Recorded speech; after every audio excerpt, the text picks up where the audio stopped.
There is a particular cruelty in public humiliation that those who have never experienced it cannot truly comprehend, for it is not merely the moment itself that wounds, but the endless echo of it, the way a single instant of mortification can shatter the carefully constructed edifice of a life and leave one forever changed, forever cautious, forever aware that the world has seen you at your most vulnerable and found you wanting. Lady Eleanor Ashworth understood this truth with an intimacy she would not have wished upon her worst enemy. Though at 23 she possessed too gentle a spirit to claim any enemies at all. She was the only daughter of Viscount Ashworth, a man of ancient lineage and modest means, and she had been raised in that peculiar stratum of English society where one possessed all the expectations of nobility with few of the resources to meet them. Eleanor was not a beauty in the way that poets wrote sonnets,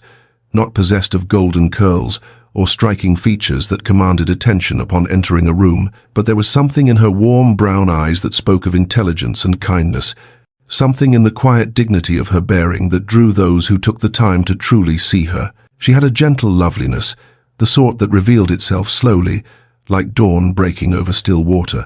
and those who knew her well considered her the finest woman of their acquaintance. But London in the spring of 1815 cared little for gentle loveliness or quiet dignity, for this was the height of the season, when society gathered like glittering peacocks to display their plumage and secure advantageous matches,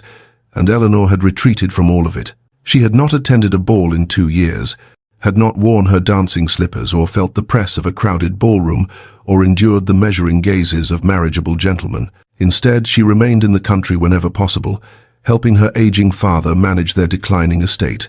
reviewing accounts that grew ever more troubling, and pretending that she did not notice her mother's worried glances or the way her father's hands trembled more with each passing month. She had made herself useful, indispensable even, because usefulness was something she could offer when she had nothing else, when hope had proven itself a luxury she could ill afford. The wound she carried was not visible to the casual observer, but it lived within her nonetheless, a constant companion that whispered in quiet moments that she had been weighed and measured by the world and found insufficient. She did not speak of it, this thing that had happened to her, this moment that had cleaved her life into before and after, but it informed every choice she made, every careful step she took away from the glittering world that had once seemed so full of promise. Eleanor Ashworth had learned, in the cruelest possible fashion, that dreams were dangerous things, and she had resolved never to dream again. The memory, when it came, arrived unbidden, as memories of such magnitude always do, surfacing in quiet moments when Eleanor's defenses were lowered and her mind wandered to places she had forbidden it to go. 2 years prior, she had been a different creature entirely, a young woman of 21 who still believed that goodness might be rewarded and that a gentleman's words could be trusted. Lord Reginald Blackmore had seemed everything a young lady might hope for, heir to the Earl of Westmore,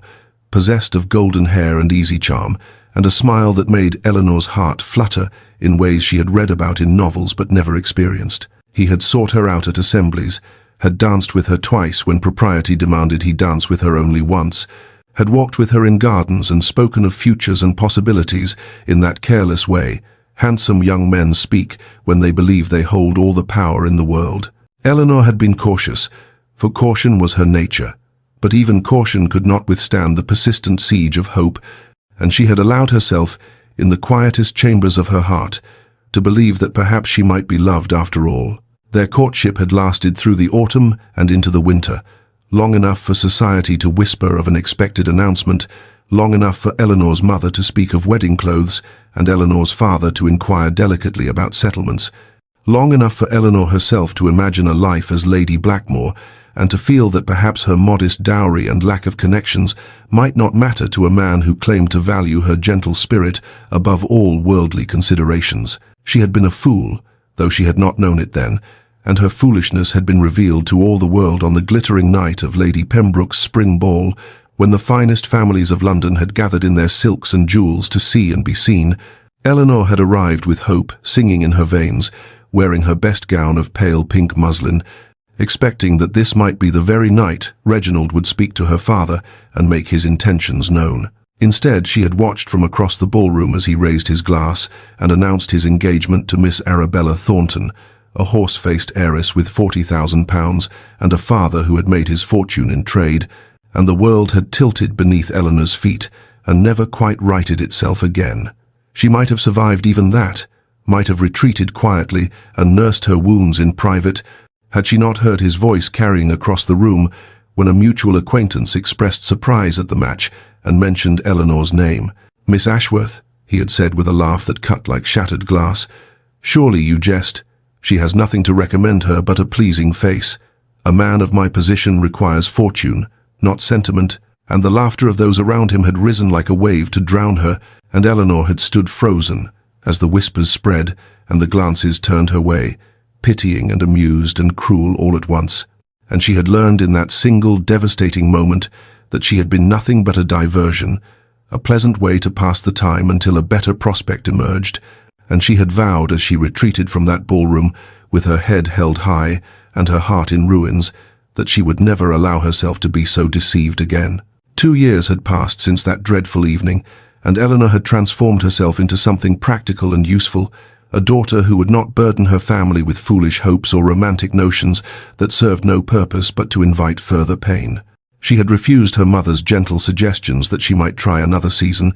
had dismissed the notion that time might heal wounds or that society might forget, for she knew better now, knew that the world remembered weakness and fed upon it, and she would not offer herself up for consumption a second time. Instead, she had made herself indispensable at Ashworth Manor, their modest country estate, where the paint peeled quietly from the window frames and the roof leaked in the eastern wing, and the servants who remained did so more from loyalty than from any certainty of continued wages. Her father's health had begun to fail in earnest, his once robust constitution weakening under the twin burdens of age and worry, and Eleanor had taken over the management of the household accounts with a competence that surprised even herself, discovering in the columns of figures and the careful allocation of dwindling resources a kind of peace that came from knowing exactly where one stood, even if where one stood was upon increasingly unstable ground. She knew to the penny what they owed and to whom, knew which creditors might be persuaded to patience and which would not, knew that the silver would need to be sold before winter, and that even then they would struggle to maintain the fiction of gentility that was all they had left. Her mother watched her with eyes that held equal measures of gratitude and grief, grateful for a daughter who had risen to meet their circumstances with such quiet strength, grieving for the laughing girl who had once dreamed of love and ballrooms and a future bright with possibility. Eleanor understood her mother's sorrow but could not share it, for she had made her peace with reality and found it far less painful than fantasy, had learned that love was a luxury afforded to those with fortune enough to cushion its inevitable disappointments, and she possessed no such cushion. She would be sensible, would be practical, would ensure that her parents lived out their remaining years in whatever comfort she could provide, and she would expect nothing for herself beyond the satisfaction of duty fulfilled. This was the life she had chosen, or rather the life that had been chosen for her by circumstances beyond her control, and she had accepted it with the same quiet dignity that had always defined her, that gentle strength that others so rarely noticed until it was too late. She did not know, on the grey March morning when the letter arrived bearing a seal she did not recognize, that everything she had resigned herself to accept was about to change, that fate had not yet finished writing her story, and that the next chapter would begin with words she could never have anticipated from a man she had never met. The letter bore a seal Eleanor did not recognize, heavy crimson wax impressed with a crest that spoke of ancient lineage and considerable consequence, and her fingers trembled slightly as she broke it open in the dim light of her father's study, where she had been reviewing the quarterly accounts and calculating how many more months they might manage before the pretense of solvency collapsed entirely. The words within made no sense upon first reading, nor upon second, and it was only upon the third that Eleanor allowed herself to believe what was written there, an invitation to present herself at the London residence of His Grace Marcus Blackwood, Duke of Ashworth, at her earliest convenience to discuss a matter of mutual interest. The Duke of Ashworth,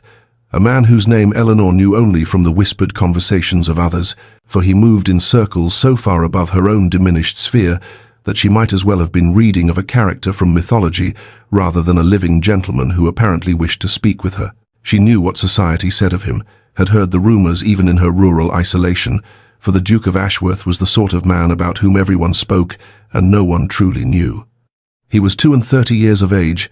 possessed of a fortune so vast that even the most ambitious mothers of the ton could scarcely calculate its extent, master of estates that sprawled across 3 counties, and a London house that was said to rival Carlton House itself in its magnificence. He was also, by all accounts, utterly impossible, a man of stern countenance and cold demeanour who never danced at balls, rarely smiled at anyone, and had been known to reduce grown men to stammering with nothing more than a single glacial glance from his piercing grey eyes. The whispers painted him as formidable, as intimidating, as a man who had never in his life needed to charm anyone because the world bent itself to his will without requiring any effort on his part. His mother, the Dowager Duchess, had reportedly been pressing him for years to select a bride and secure the succession, but he had dismissed every candidate presented to him, every diamond of the first water, and every accomplished heiress, with the same dismissive indifference that characterized all his interactions with society. Why such a man would summon Eleanor Ashworth, daughter of a viscount of modest means and even more modest reputation, was a mystery that defied all logic, and yet the letter was unmistakably real, the seal genuine, the invitation clear. Her parents received the news with expressions that might have been comical under different circumstances, her mother's teacup frozen halfway to her lips, and her father's newspaper lowered to reveal eyes wide with bewildered astonishment. They questioned her, questioned themselves, questioned whether perhaps the letter had been misdirected or was some elaborate jest. But the quality of the paper and the authority of the seal could not be denied, and at last Eleanor rose from her chair and announced that she would go. Not because she expected anything to come of it, not because she harbored any delusions about what a duke might want with a woman like her, but because her family could not afford to give offense to such a powerful man, and because curiosity, that dangerous companion she had thought long since abandoned, had stirred within her chest and demanded satisfaction. Ashworth House rose before Eleanor like a monument to everything she was not, its pale stone facade stretching impossibly wide across the most fashionable square in Mayfair, its windows gleaming with the kind of pristine clarity that spoke of an army of servants whose sole purpose was to ensure that not a single speck of dust dared settle upon any surface, and she felt her courage falter as the carriage door opened and a footman in immaculate livery handed her down onto the pavement with the kind of practiced deference she had never in her life experienced. The entrance hall alone could have swallowed her family's entire ground floor, marble floors polished to a mirror shine, reflecting the light of a chandelier that dripped with crystals worth more than her father's annual income, and Eleanor forced herself to breathe steadily as a butler of imposing dignity led her through corridors lined with portraits of ancestors who seemed to gaze down upon her with aristocratic disapproval, as though they knew she did not belong among such magnificence and were merely waiting for her to realize it herself and flee. She was shown into a drawing room of elegant proportions, left alone, with her thundering heart and her best dress that had seemed respectable enough in her own modest home, but now felt painfully inadequate against the silk-covered walls and furniture that gleamed with the patina of generations of careful tending, and she was still cataloguing all the ways in which she fell short of her surroundings when the door opened and he entered, and every thought in her head scattered like startled birds. The Duke of Ashworth was tall, taller than she had expected, with dark hair swept back from a face that seemed carved from the same unforgiving stone as his ancestral home, all sharp angles and severe lines that might have been handsome if they had ever softened into anything resembling warmth. His eyes were grey, the grey of winter storms and cold steel, and they assessed her with an intensity that made Eleanor feel as though he could see straight through her careful composure to the frightened woman beneath, who was wondering what madness had possessed her to come here at all. He did not smile as he greeted her, did not offer any of the social pleasantries that might have eased the tension crackling in the air between them, merely gestured for her to sit and took his own seat across from her, with the economy of movement that characterized a man who had never in his life needed to waste effort on anything so trivial as putting others at ease. Their conversation began with stilted formality, questions about her journey and her family's health, that he asked with the air of a man performing an obligation rather than expressing genuine interest. And yet Eleanor found herself noting the directness of his gaze, the way he actually listened to her responses, rather than simply waiting for her to finish speaking so he might continue with his own agenda. When at last he explained why he had summoned her, his words were so unexpected that Eleanor could only stare at him in bewildered silence, for he spoke of having observed her, of admiring qualities she had never imagined anyone might notice: her kindness to servants, her dignity in the face of social slight, her complete lack of the simpering pretension that characterized so many ladies of the ton. He made clear, with that same unflinching directness, that this was a practical matter, not a romantic one, and Eleanor understood then that whatever this strange man wanted from her, it was not her heart, which was perhaps the only reassurance that allowed her to remain in her seat and hear what he would say next. The silence that followed his declaration stretched between them like a living thing, and Eleanor found herself searching his face for some sign of jest or cruelty, some indication that this was an elaborate humiliation designed to wound her further. But those grey eyes held nothing but steady certainty, the unwavering gaze of a man who had never in his life made an offer he did not intend to honor. He spoke of marriage as one might speak of a business arrangement, which she supposed it was, outlining the terms with the same precision he might have used to negotiate the purchase of an estate or the merger of two financial interests. And yet the substance of what he offered was so far beyond anything Eleanor had dared imagine that she could scarcely comprehend the words as he spoke them. He required a duchess, he explained, a woman of sense and dignity who could manage his household and stand beside him in society without embarrassing him with simpering affectations or transparent attempts to manipulate him for her own advancement, and he had observed enough of Eleanor's character to believe she possessed the qualities he sought. In exchange, he would clear her family's debts in their entirety, settle a sum upon her parents that would ensure their comfort for the remainder of their lives, and provide Eleanor herself with an allowance generous enough to guarantee her independence, regardless of how their arrangement progressed. He did not speak of affection, did not pretend to emotions he clearly did not feel, and Eleanor found herself oddly grateful for his honesty, even as some small, foolish part of her heart mourned the absence of softer words. This was not love, would never be love, but it was security and purpose, and the salvation of everyone she held dear. And was that not more valuable than the romantic fantasies she had once been naive enough to cherish? She asked for time to consider,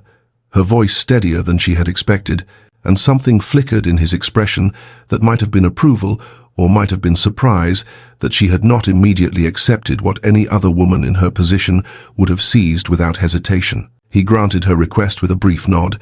naming a period of 1 week during which she might reflect and consult with her family. And Eleanor rose to take her leave, feeling as though she were moving through a dream from which she might wake at any moment. She was halfway to the door when she realized she was shivering, the cold of the room having seeped through her inadequate pelisse without her notice, and before she could speak or even fully register her own discomfort, the Duke had rung for a servant and ordered tea to be brought, his voice carrying that same tone of command that seemed as natural to him as breathing. It was such a small thing, such a trivial gesture, and yet Eleanor found herself turning to look at him with new eyes, wondering what manner of man noticed that a woman he barely knew was cold and moved to remedy her discomfort before she had even thought to mention it herself. And she carried that wondering with her all the long carriage ride home, turning it over in her mind like a puzzle piece that did not quite fit the picture she had been given of the cold and formidable Duke of Ashworth. The conversation with her parents unfolded exactly as Eleanor had anticipated, her mother's eyes filling with tears that spilled down her weathered cheeks as the full implications of the Duke's offer became clear, her father sitting in heavy silence, with his hands clasped before him and his expression cycling through relief and gratitude, and something that looked painfully like guilt, as though he blamed himself for the circumstances that had brought his daughter to the point of accepting a loveless marriage to save them all from ruin. Her mother spoke of providence and blessings, of prayers answered and futures secured, and Eleanor listened with a smile fixed carefully upon her face, while inside she catalogued all the things she was surrendering, the girlish dreams she had once harbored of a husband who would look at her with adoration, of a marriage built upon mutual passion rather than mutual convenience, of a life where she was chosen for herself rather than for her suitability to a role that needed filling. Her father's concern cut deeper than her mother's joy, his quiet question about her happiness hanging in the air between them like an accusation, and Eleanor found herself reassuring him with words that felt hollow even as she spoke them, explaining that happiness was not guaranteed to anyone and that she would find contentment in knowing her family was secure, that she would build a life of purpose and dignity, even if it lacked the romantic love she had once been foolish enough to hope for. She sent her acceptance to the Duke that very evening, writing the words in her careful hand and watching the ink dry with the strange sensation of watching her old self disappear. And the weeks that followed passed in a blur of preparations and legalities, and the quiet settling of debts that had hung over her family like a storm cloud, for longer than Eleanor cared to remember. The wedding itself was exactly as she had requested when the Duke had asked her preference, a simple ceremony in a small church with only her parents and the Duke's solicitor as witnesses, no grand affair to draw the attention of a society that would whisper and speculate, regardless of what she did. And Eleanor spoke her vows in a clear voice that did not tremble, binding herself to a man whose expression remained as unreadable as it had been the first moment she saw him. The whispers began before the ink was dry on the register, spreading through London's drawing rooms like wildfire, incredulous speculation about what could possibly have possessed the most eligible bachelor in England to choose a nobody with nothing to recommend her, and Eleanor heard echoes of those whispers in the glances of servants and the carefully worded congratulations of distant relations who could not quite conceal their astonishment. She steeled herself against the judgment,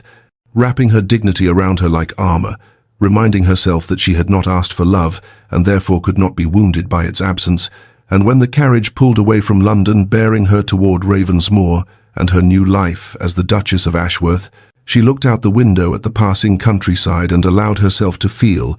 just for a moment, the fragile flutter of something that might have been hope. Ravensmoor rose from the countryside like something out of a dream, its honey-colored stone glowing warm in the afternoon light, as the carriage crested the final hill,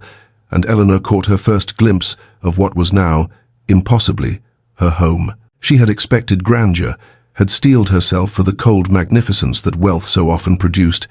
but the estate that sprawled before her possessed a beauty that felt almost welcoming, its elegant lines softened by climbing roses and ancient oaks that spoke of generations of careful tending,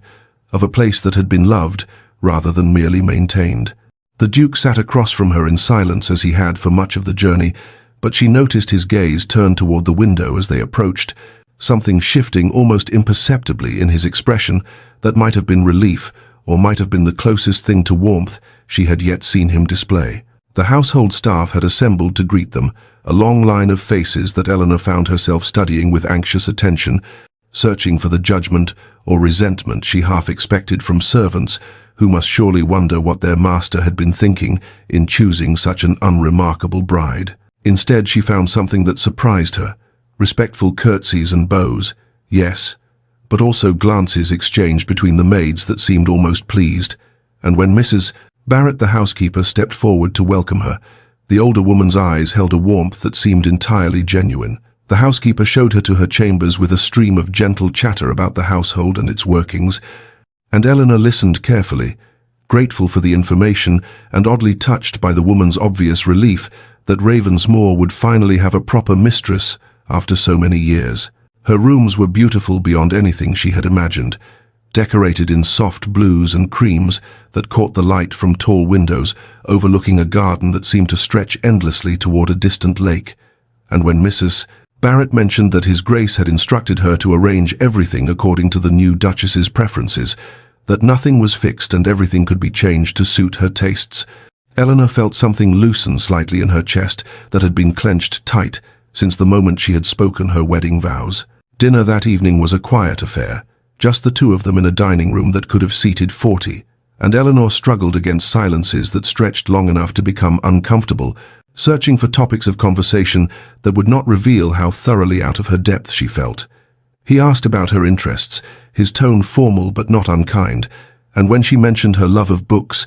something flickered in those grey eyes that she could not quite interpret. He rose from the table without explanation and led her through corridors she did not yet know, stopping finally before a set of carved oak doors that he pushed open to reveal a library so vast, so magnificent, so perfectly aligned with every bookish fantasy she had ever harbored,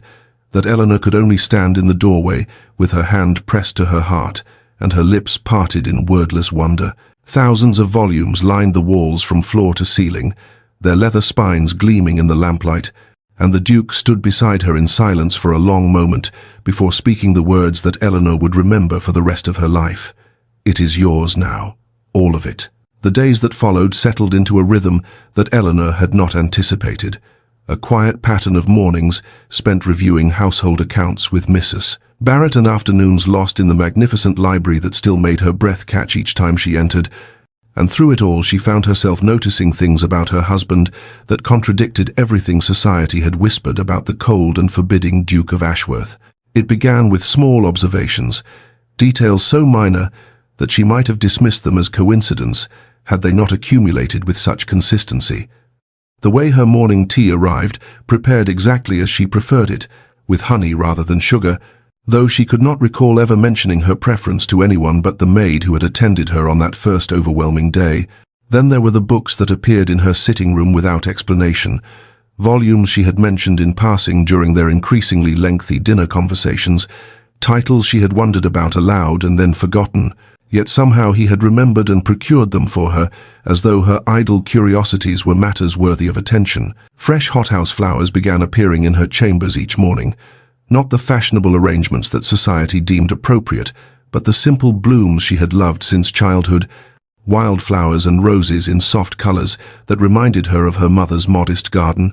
And when she asked Mrs. Barrett about them, the housekeeper smiled knowingly and said only that His Grace had given specific instructions. Their dinners together stretched longer as the days passed, the awkward silences of their first evening gradually filling with conversation that ranged from estate matters to philosophy to the books they were both reading, and Eleanor found herself looking forward to these hours with an anticipation that surprised her. One evening he spoke haltingly of his childhood, of a father whose expectations had crushed rather than cultivated, of a mother whose affection had been the only warmth in a house designed to produce a perfect heir rather than a happy son, and Eleanor listened with her heart aching for the lonely boy he must have been, understanding suddenly why he had built such formidable walls around himself. He asked about her own past, and she felt herself tense, not yet ready to speak of Reginald, not yet willing to reveal the depth of her humiliation to this man whose good opinion she was beginning to value more than she had expected, and she deflected with practiced ease towards safer subjects, while something in his grey eyes suggested he understood there were wounds she was not yet ready to show. It happened without warning. A comment he made about a particularly pompous character in the novel they had both been reading, his delivery so unexpected and so perfectly dry that laughter escaped her before she could contain it, genuine and bright and utterly unguarded, and when she looked at him, she saw something extraordinary. The corner of his stern mouth curved upward, his grey eyes warming with what could only be amusement, and for one brief moment the formidable Duke of Ashworth looked almost approachable, almost soft, almost like a man who might be capable of joy if only someone would teach him how to reach for it. The letter arrived on a grey February morning, its elegant script and heavy cream paper, announcing what Eleanor had been dreading since the first snowdrops pushed through the frozen ground. The season was approaching, and the Duke of Ashworth would be expected to present his new Duchess to society. She read the words detailing their required attendance at a series of balls and dinners, their obligation to open Ashworth House in London and take their place among the ton, and she felt the fragile peace she had cultivated at Ravensmoor begin to crack and splinter like ice beneath an unexpected weight. London meant society, and society meant whispers, and whispers meant facing all those people who had witnessed her humiliation, who had laughed behind their fans as Reginald Blackmore declared her unworthy of his attention, who would surely wonder what the Duke of Ashworth could possibly see in a woman so thoroughly rejected by a mere heir to an earldom. The days that followed were marked by a tension Eleanor could not quite conceal, a tightness in her shoulders and a distraction in her eyes that she thought she hid well, until one evening, when the Duke set down his book and regarded her across the library with those penetrating grey eyes that seemed to see far more than she wished to reveal. He asked directly, as was his way, what troubled her, and something in the quiet steadiness of his gaze, in the weeks of small kindnesses that had accumulated between them like snowfall, gradually covering barren ground, made Eleanor finally speak the words she had guarded so carefully since the day they met. She told him everything: Reginald's courtship, his promises, the hope she had allowed herself to feel despite her practical nature, and then the devastating public rejection that had shattered not only her prospects, but her belief in her own worth. She described the laughter that had followed her from Lady Pembroke's ballroom, the pitying glances, the way former friends had suddenly found themselves too busy to call, and as she spoke she watched the Duke's face transform from its usual stern composure into something far more frightening, a cold fury that burned in his eyes and tightened his jaw until she almost regretted her confession. When she finished, the silence stretched between them like a held breath, and then he spoke in a voice so controlled, so deadly quiet, that Eleanor understood for the first time why powerful men treated the Duke of Ashworth with such careful deference. He was not merely wealthy and titled, he was dangerous when provoked, and she had just provoked him on her behalf in a way that left her uncertain whether to feel protected or alarmed. His words were simple, delivered with the weight of absolute certainty. No one would speak ill of her again. No one would dare look at her with anything less than the respect due to the Duchess of Ashworth, and if anyone attempted otherwise they would discover precisely what it meant to earn his displeasure. Eleanor did not know whether to believe him, did not know whether any man could truly shield her from the cruelty of the ton,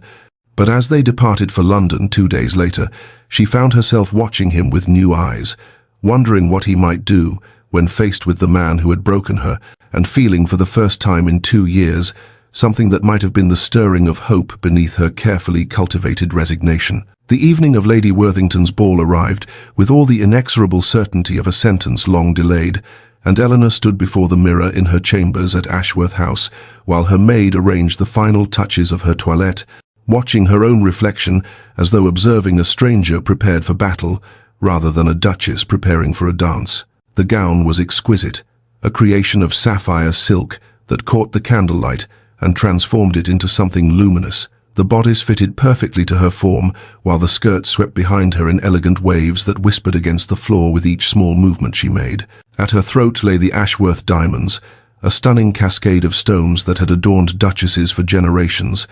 their weight both literal and symbolic against her skin,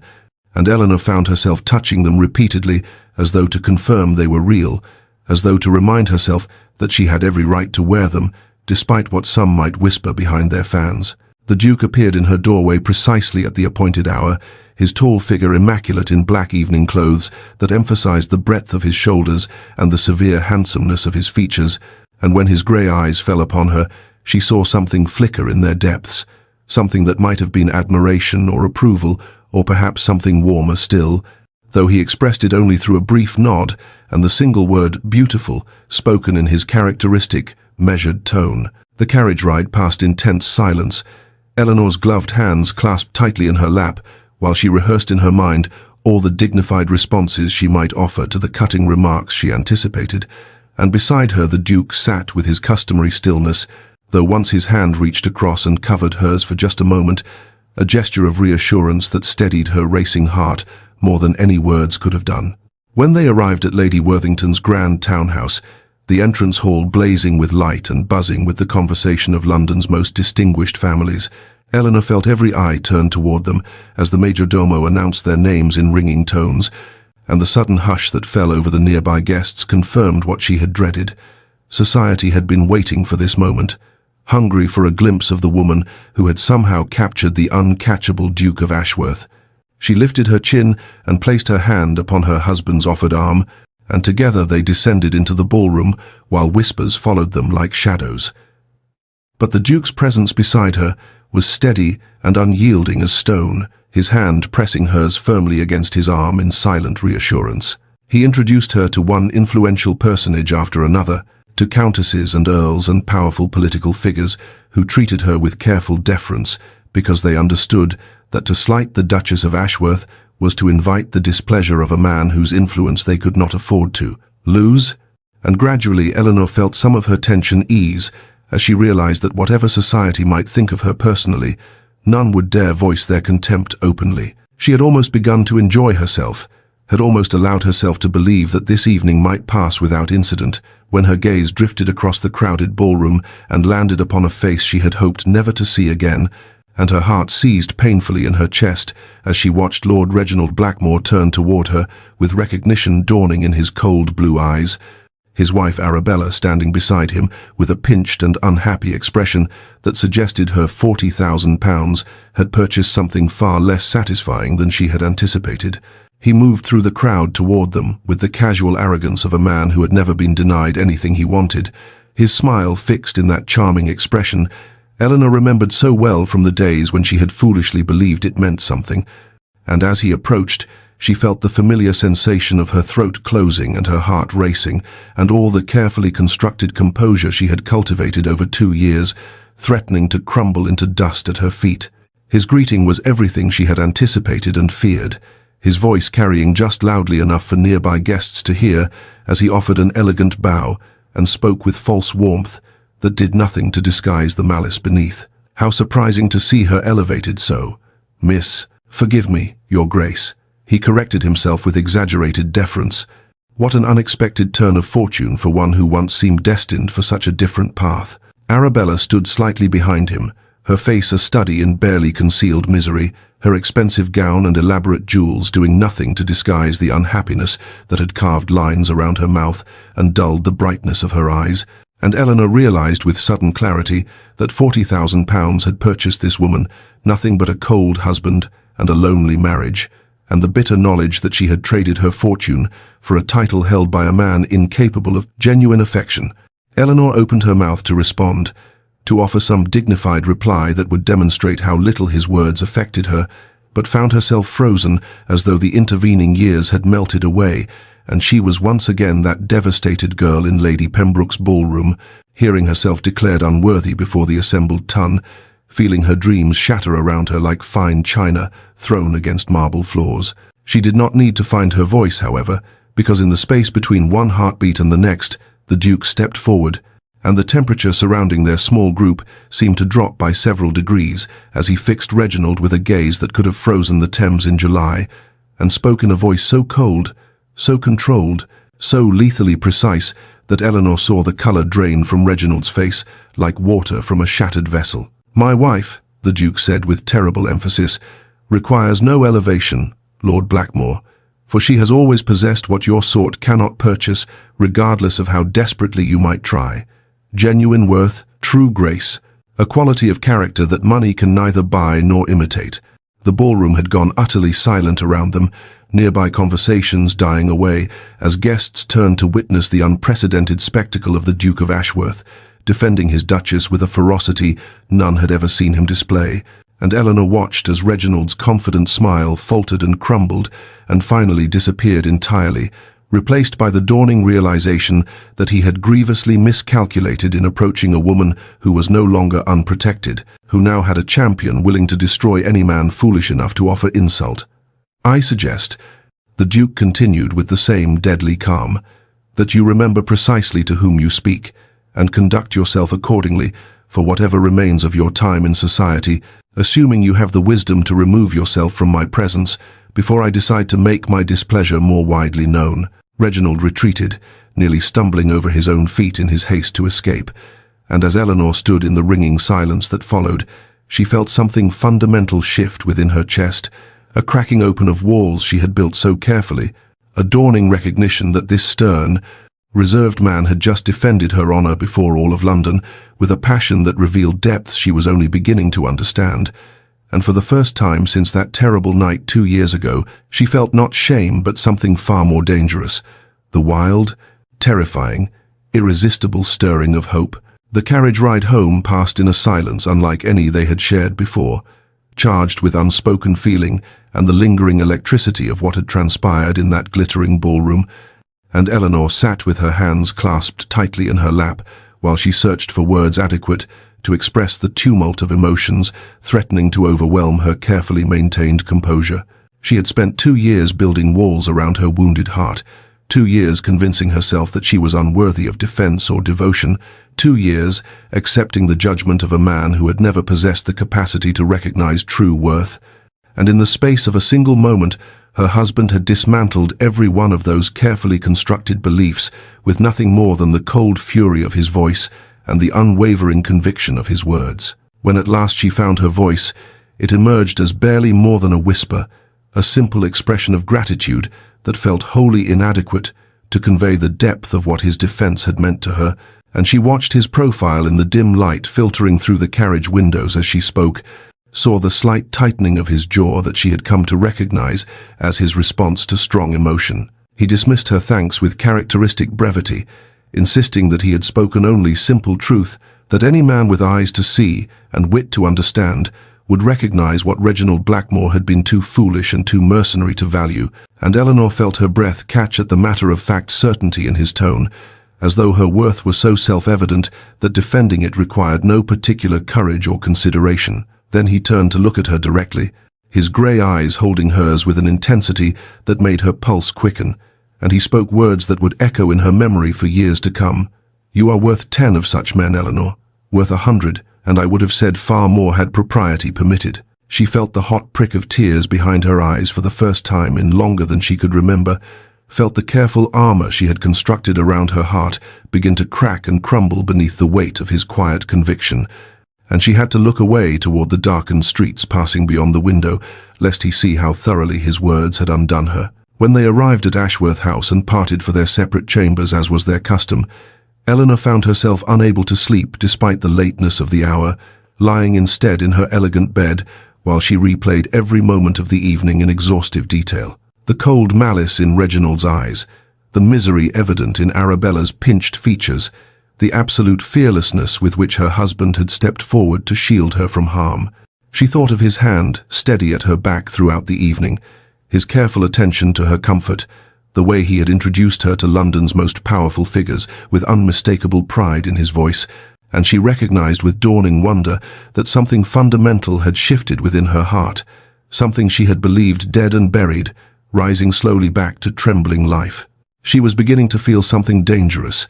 something she had sworn never to permit herself again after Reginald's betrayal had taught her the terrible cost of such vulnerability. She was beginning to feel hope. The weeks that followed Lady Worthington's ball unfolded with a sweetness Eleanor had never dared imagine, each day bringing new discoveries about the man she had married, and the unexpected depth of feeling growing between them like some tender plant that had found at last the conditions necessary for flourishing. They attended more balls and soirees as the season demanded, and at each one, Eleanor noticed how her husband positioned himself as her constant guardian, his hand finding the small of her back as though it belonged there, his grey eyes scanning every room for potential threats to her comfort or dignity, his cold demeanor thawing perceptibly whenever he looked upon her face. Yet it was not the public occasions that nurtured the bond forming between them, but rather the quiet hours they began to spend together at Ashworth House, evenings that had once passed in awkward silence, now filled with conversation and comfortable companionship, and something that felt increasingly like intimacy of the truest kind. They developed rituals without ever consciously deciding to do so. Reading together in the library after dinner, Eleanor curled in the chair nearest the fire, while Marcus occupied the one beside her, their books sometimes forgotten, as discussion of the day's events or memories of childhood or dreams for the future carried them deep into the night. On fine mornings they walked together in the small garden behind the townhouse, and it was during one such walk that Marcus confessed something Eleanor suspected he had never spoken aloud to another living soul, that he had spent the whole of his adult life believing himself incapable of inspiring genuine affection, that his father's coldness and his own reserved nature had convinced him he would never know true companionship, that he had proposed their practical arrangement, fully expecting to live out his days in comfortable but lonely partnership with a woman who tolerated his presence without truly seeing him. Eleanor found herself sharing in return, telling him of the fears that had haunted her since Reginald's betrayal, that she would never be enough for anyone, that there was some fundamental deficiency within her that rendered her unworthy of real love, that she had accepted his proposal, believing she deserved nothing better than a business arrangement dressed in wedding clothes. These confessions created a new closeness between them, a sense of being truly known and accepted that neither had experienced before, and Eleanor became increasingly aware of her husband in ways that had nothing to do with conversation or companionship. The breadth of his shoulders when he stood near her, the way his voice dropped to a lower register when they spoke privately, the heat of his body when they sat close together in the library. One evening, as they read in their accustomed places, Marcus reached across the small distance between their chairs and took her hand in his fingers intertwining with hers as naturally as breathing, and neither of them pulled away or acknowledged the gesture with words, simply allowing the connection to exist as though it had always been inevitable. The household staff noticed the change in their master, the softening of his stern features when the Duchess entered a room, the sound of his laughter echoing through halls that had known only silence for so many years, and Mrs. Barrett was overheard telling the cook that she had never seen His Grace so content in all her decades of service. Eleanor, lying awake at night in her chamber, could no longer pretend that what she felt was merely gratitude or comfortable affection. She wanted her husband with a ferocity that frightened her, wanted not just his protection and his conversation, but his heart, his passion, his everything, and she knew with terrifying certainty that a practical arrangement would never again be sufficient for a soul that had finally remembered how to hope. Eleanor's birthday arrived on a grey morning in late May, and she had spoken of it to no one, had made no mention of the date's significance to her husband or the household staff, for she had long ago learned to expect nothing and thereby spare herself the sting of disappointment that inevitably followed hope. She had spent so many birthdays in quiet solitude since Reginald's betrayal, marking the passage of another year with nothing more than private reflection on all she had lost and all she had resigned herself to never having, that it seemed almost natural to let this one pass unmarked as well,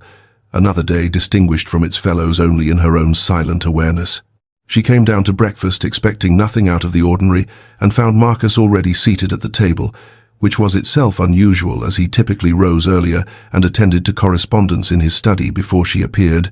and she noticed immediately that there was something different in his demeanor, a barely perceptible tension in the set of his shoulders and a quality of watchfulness in his grey eyes that made her pulse quicken without understanding why. He waited until she had been served her tea and had taken her first sip before he spoke, and even then his words were halting, almost uncertain, so unlike his usual decisive manner that Eleanor felt her confusion deepen into something approaching alarm. He asked if she had truly believed he would not discover the date of her birth, and when she could find no adequate response, he rose from his chair and retrieved a parcel wrapped in deep blue paper from the sideboard, presenting it to her with an expression she could not quite interpret, something between hope and apprehension that seemed foreign on features usually so carefully controlled. Her hands trembled as she unwrapped the gift, and when she saw what lay within the paper, she felt the world grow suddenly still around her. A first edition of her favorite novel, the one she had mentioned only once in passing during one of their evening conversations, the one she had loved since girlhood and never been able to afford in anything but the cheapest reprinted form. She opened the cover with reverent fingers and found an inscription written in her husband's bold hand, the words blurring before her eyes as their meaning penetrated the defenses she had built around her heart. For Eleanor, who taught me that some treasures cannot be measured in gold. The tears came then, sudden and overwhelming, spilling down her cheeks before she could think to prevent them, and she saw alarm flash across Marcus's face as he moved toward her, clearly distressed by her weeping and uncertain whether his gift had somehow caused offense rather than pleasure. She had to explain through her tears that no one had ever seen her so clearly, that no one had ever listened carefully enough to remember the small details of her preferences and desires, that no one had ever made her feel so thoroughly known and valued for nothing more than herself, and as she spoke she watched understanding dawn in his eyes, followed by something that looked almost like wonder. He reached out slowly, giving her time to pull away should she wish it, and when she remained still his fingers brushed gently across her cheek, catching a tear and wiping it away with a tenderness that stole her breath entirely. Neither of them spoke in the moments that followed, but words had become unnecessary, for everything that mattered hung visible in the air between them, acknowledged at last even if not yet named, and Eleanor knew with absolute certainty that nothing between them would ever be the same. The days that followed Eleanor's birthday passed in a strange, suspended state, the air between her and Marcus charged with everything that remained unspoken, every glance weighted with meaning neither yet dared articulate, every accidental brush of fingers sending currents of awareness through Eleanor's entire being until she thought she might shatter from the force of containing so much feeling within the fragile vessel of her heart. They continued their established rituals, the morning walks, the evening readings, the lingering dinners, but everything felt different now, transformed by the knowledge that hovered between them like morning mist waiting to be burned away by the sun, and Eleanor found herself watching her husband with new eyes, cataloguing every small gesture, every softening of his stern features, every moment when his grey gaze rested upon her with something that looked increasingly like hunger. She knew she should speak, should find the courage to give voice to the tumult within her breast. But the old fears held her tongue captive, the memory of Reginald's rejection, whispering that she was foolish to believe a man like Marcus could truly want her for anything beyond the practical arrangement they had agreed upon, and so she remained silent, even as her heart threatened to overflow with words she could not quite bring herself to say. It was Marcus who finally shattered the tension. On an evening when rain streaked the library windows and the fire crackled low in the grate, and Eleanor sat with a book she had not truly read for the past hour, her attention fixed entirely upon the man in the chair beside hers, who had set down his own volume, and was watching her with an expression she had never seen upon his face before, something raw and vulnerable that made her breath catch in her throat. He spoke her name, just her name, and something in his voice made her set aside her book and turn to face him fully, and she saw his hands clench upon the arms of his chair, as though he were steeling himself for battle. And when he spoke again, his words came haltingly, each one seeming to cost him tremendous effort, as though he were a man unused to the language of tender feeling, attempting to navigate a foreign tongue. He told her that he had not expected this, that when he proposed their arrangement, he had believed himself content with practicality and companionship, and the quiet satisfaction of having chosen well, but that somewhere in the weeks and months since their wedding everything had changed, shifted, transformed into something he barely recognized, and he found now that he could not imagine his life without her in it, could not contemplate returning to the cold existence he had known before she came to fill his home and his days with warmth and laughter and the simple, profound pleasure of her presence. His voice dropped lower still as he spoke the words Eleanor had never truly believed she would hear directed at herself. "You have become everything to me, Eleanor. I love you." The tears came then, impossible to prevent, and through them Eleanor spoke her own truth at last, confessing her fears, her disbelief that she could be truly loved, and finally, the admission that had burned within her for weeks. "I love you. I think I have loved you for longer than I knew." Marcus rose from his chair and crossed the small distance between them, drawing her to her feet, and when his lips met hers the kiss was tender and passionate and perfect, a seal upon their declarations, a promise of everything yet to come. That night, when the fire had burned low and the rain had gentled to a soft whisper against the windows, Marcus led Eleanor not to the door of her own chambers but to his, and she followed willingly, her heart beating so fiercely she was certain he must feel it through the fingers intertwined with hers. And when the door closed behind them and they stood alone in the flickering candlelight, she felt no fear, no hesitation, only a profound and overwhelming sense of rightness, of finally arriving at a destination she had not known she was seeking. He was tender in ways she had never imagined, his hands gentle as they traced the lines of her face, her shoulders, the curve of her waist, as though she were something precious and fragile that he feared to damage, and when she trembled it was not from cold or apprehension, but from the sheer intensity of being touched with such reverence, such unmistakable devotion, by a man who had seemed to all the world incapable of such feeling. He whispered words against her skin as he held her, words of love and wonder and gratitude, telling her that she was beautiful, that she was wanted, that she was everything he had never dared hope to find, and each word settled into her heart like seeds, taking root in fertile soil, filling spaces that had been barren and empty for so long she had forgotten they existed. When they came together at last, it was with a tenderness that brought fresh tears to Eleanor's eyes. Tears of joy this time rather than sorrow, and she clung to him as though he were the only solid thing in a world suddenly remade, gasping his name like a prayer, feeling herself known and cherished and desired in ways that transformed everything she had believed about herself and her worth. Afterward they lay tangled together beneath the heavy coverlet, her head upon his chest where she could hear the steady rhythm of his heart gradually slowing, and they spoke in hushed voices of small things and great things,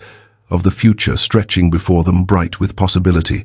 of the children they might have, of the life they would build together at Ravensmoor and in London and wherever else their journey might take them, and sometimes they simply lay in companionable silence, needing no words to communicate the profound contentment that filled them both. He told her that she had transformed him, that before her arrival he had been a man merely existing, going through the motions of life without truly living, and that she had given him reason to hope,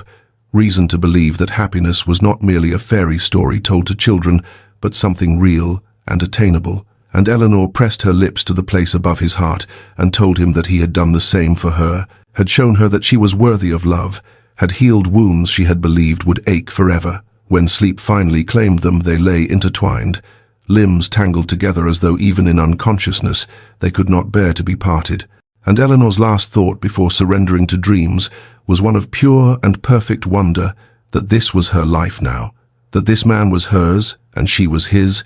that the cold, practical arrangement they had agreed upon had blossomed into something so beautiful and complete that it seemed almost impossible, and yet here she lay in his arms, loved beyond measure, whole at last. The weeks that followed their union transformed not only the private hours Eleanor and Marcus shared, but their public existence as well, and society, ever watchful for scandal or sensation, found itself witness to something far more remarkable than either: the complete and undeniable metamorphosis of the Duke of Ashworth from the coldest man in England to a husband so obviously besotted with his wife that it became the subject of whispered conversation in every drawing-room in London. He danced now, this man who had famously refused to take the floor at any ball for the past decade, but he danced only with Eleanor, leading her through waltzes with a possessive tenderness that made the watching matrons fan themselves and the young debutantes sigh with romantic longing. And when the music ended, he did not release her to the company of others, but kept her at his side, his hand resting at the small of her back with an intimacy that spoke of absolute belonging. The ladies who had once whispered cruel assessments of Eleanor's modest dowry and unremarkable connections now sought her favor with desperate enthusiasm, sending cards and invitations and flattering notes that Eleanor received with gracious dignity and quiet private amusement, understanding perfectly well that their sudden warmth had everything to do with her husband's power and nothing to do with any genuine regard, yet finding she no longer cared what motivated their attentions because she had the only regard that truly mattered. At Lady Pemberton's grand ball, the event of the season, Eleanor caught sight of Lord Reginald Blackmore and his wife Arabella standing at the edge of the room, and where once the sight would have sent ice through her veins, she now observed them with something approaching pity. Arabella's face was pinched and unhappy, her magnificent gown unable to disguise the misery in her eyes, while Reginald himself looked diminished somehow, his fortune reportedly dwindling through poor investments, his consequence fading as society's attention turned to newer, brighter stars. It was at this same ball that Marcus rose during supper, crystal glass in hand, and the room fell silent with anticipation as the Duke of Ashworth commanded attention as effortlessly as he commanded everything else. And when he spoke, his voice carried to every corner of the grand dining room. To the Duchess of Ashworth, the finest woman in England, whose grace and goodness honor me daily beyond any merit of my own. Eleanor felt the weight of every gaze in the room upon her as she lifted her own glass in acknowledgement, but she did not blush or shrink as she might have done mere months ago. Instead, she met her husband's eyes across the gleaming silver and crystal and smiled with the quiet confidence of a woman who knew herself, loved, and in that moment she understood that the whispers surrounding her had changed entirely, transformed from speculation about her unworthiness to marvel at her good fortune, though Eleanor knew the truth that escaped society's understanding. It was not fortune at all, but the miraculous gift of having been truly seen by the one person whose vision mattered. And in that seeing, everything had changed. 5 years had passed since that first season as the Duchess of Ashworth, 5 years that had flowed like honey, golden and sweet, and rich with all the blessings Eleanor had once believed would never be hers. And as she stood at the window of Ravensmoor's morning room, watching her children play upon the sunlit lawn, she marveled at how completely her life had transformed from those dark days when she had believed herself unworthy of love, undeserving of happiness, destined for nothing more than practical endurance of whatever fate provided. There were 3 of them now, 3 precious souls who had made their family complete. Charlotte, the eldest at 4, who had inherited her mother's warm brown eyes and gentle disposition. Elizabeth, just turned 2, a merry sprite with her father's dark hair and an imp smile that could coax laughter from even the most reserved of servants. And baby William, barely 6 months old, who gazed at the world through eyes of piercing grey that were so exactly like Marcus's that Eleanor's heart clenched with love each time she looked upon him. The years had only deepened the bond between Eleanor and her husband, their early tender affection maturing into something richer and more profound, a partnership built upon mutual respect and unwavering devotion that seemed to strengthen with each passing season.